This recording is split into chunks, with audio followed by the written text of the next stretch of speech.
Today I'm installing DVWA, our local vulnerable app.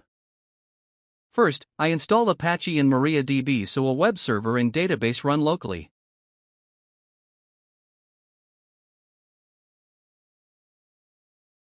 Next, I clone DVWA into the web folder and set permissions.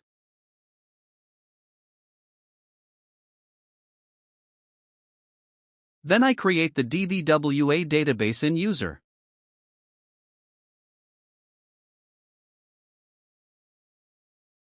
I update the DVWA config and open the setup page in the browser.